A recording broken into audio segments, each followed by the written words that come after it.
வெளிப்படுத்தின விசேஷம் 14ஆம் அதிகாரம். பின்பு நான் பார்த்தபோது, இதோ சீயோன் மலையின் மேல் ஆட்டுக்குட்டியானவரையும் அவரோடே கூட அவருடைய பிதாவின் நாமம் தங்கள் நெற்றிகளில் எழுதப்பட்டிருந்த 144,000 பேரையும் நிற்க கண்டேன். அல்லாமலும் பெரு வெள்ள இரைச்சல் போலவும் பலத்த இடி முழக்கம் போலவும் ஒரு சத்தம் வானத்திலிருந்து உண்டாக கேட்டேன். நான் கேட்ட சத்தம் சுரமண்டலக்காரர் தங்கள் சுரமண்டலங்களை வாசிக்கிற ஓசையை போலிருந்தது. அவர்கள் சிங்காசனத்திற்கு முன்பாகவும் 4 ஜீவன்களுக்கு முன்பாகவும் மூப்பர்களுக்கு முன்பாகவும் புது பாட்டை பாடினார்கள். அந்த பாட்டு பூமியிலிருந்து மீட்டு கொள்ளப்பட்ட 144,000 பேரே அல்லாமல் வேறொருவரும் கற்றுக்கொள்ள கூடாதிருந்தது. ஸ்திரீகளால் தங்களை கரைப்படுத்தாதவர்கள் இவர்களே, கற்புள்ளவர்கள் இவர்களே. ஆட்டுக்குட்டியானவர் எங்கே போனாலும் அவரை பின்பற்றுகிறவர்கள் இவர்களே. இவர்கள் மனுஷரிலிருந்து தேவனுக்கும் ஆட்டுக்குட்டியானவருக்கும் முதற் பலனாக மீட்டு கொள்ளப்பட்டவர்கள். இவர்களுடைய வாயிலே கபடம் காணப்படவில்லை. இவர்கள் தேவனுடைய சிங்காசனத்திற்கு முன்பாக மாசில்லாதவர்களாய் இருக்கிறார்கள். பின்பு வேறொரு தூதன் வானத்தின் மத்தியிலே பறக்க கண்டேன். அவன் பூமியில் வாசம் பண்ணுகிற சகல ஜாதிகளுக்கும், கோத்திரத்தாருக்கும், பாஷைக்காரருக்கும், ஜன கூட்டத்தாருக்கும் அறிவிக்கத்தக்க நித்திய சுவிசேஷத்தை உடையவனாயிருந்து மிகுந்த சத்தமிட்டு, தேவனுக்கு பயந்து அவரை மகிமைப்படுத்துங்கள், அவர் நியாய தீர்ப்பு கொடுக்கும் வேளை வந்தது, வானத்தையும் பூமியையும் சமுத்திரத்தையும் நீரூற்றுகளையும் உண்டாக்கினவரையே தொழுது கொள்ளுங்கள் என்று கூறினான்.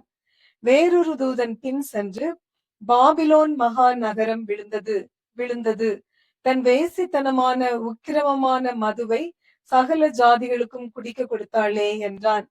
அவர்களுக்கு பின்னே 3ஆம் தூதன் வந்து மிகுந்த சத்தமிட்டு, மிருகத்தையும் அதன் சொரூபத்தையும் வணங்கி தன் நெற்றியிலாவது தன் கையிலாவது அதன் முத்திரையை தரித்து கொள்ளுகிறவனெவனோ அவன் தேவனுடைய கோபாக்கினையாகிய பாத்திரத்திலே கலப்பில்லாமல் வார்க்கப்பட்ட அவருடைய உக்கிரமாகிய மதுவை குடித்து பரிசுத்த தூதர்களுக்கு முன்பாகவும் ஆட்டுக்குட்டியானவருக்கு முன்பாகவும் அக்கினியினாலும் கந்தகத்தினாலும் வாதிக்கப்படுவான். அவர்களுடைய வாதையின் புகை சதா காலங்களிலும் எழும்பும்.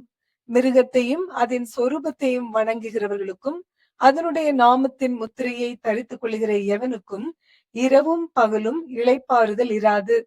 தேவனுடைய கற்பனைகளையும் இயேசுவின் மேலுள்ள விசுவாசத்தையும் காத்து கொள்ளுகிறவர்களாகிய பரிசுத்தவான்களுடைய பொறுமை இதிலே விளங்கும் என்று கூறினான்.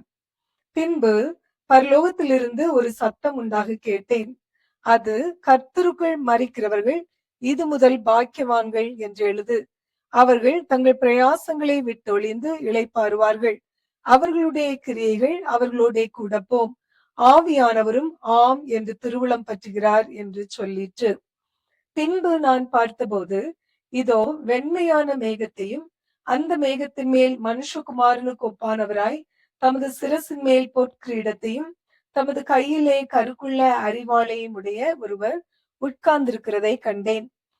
அப்பொழுது வேறொரு தூதன் தேவாலயத்திலிருந்து புறப்பட்டு மேகத்தின் மேல் உட்கார்ந்திருக்கிறவரை நோக்கி, பூமியின் பயிர் முதிர்ந்தது, அறுக்கிறதற்கு காலம் வந்தது, ஆகையால் உம்முடைய அரிவாளை நீட்டி அறுத்துவிடும் என்று மிகுந்த சத்தமிட்டு சொன்னான்.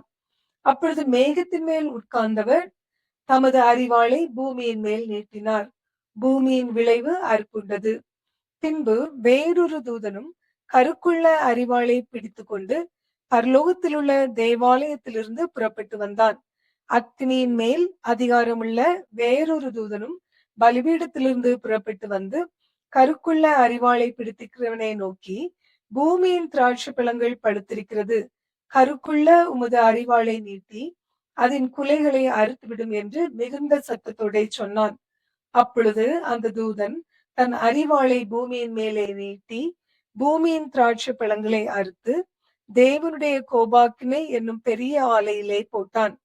நகரத்திற்கு புறம்பே உள்ள அந்த ஆலையிலே அது மிதிக்கப்பட்டது. அந்த ஆலையிலிருந்து 1600 ஸ்தாதி தூரத்திற்கு இரத்தம் புறப்பட்டு குதிரைகளின் கடிவாளங்கள் மட்டும் பெருகி வந்தது. வெளிப்படுத்தின விசேஷம் 14ஆம் அதிகாரம் நிறைவு பெறுகிறது.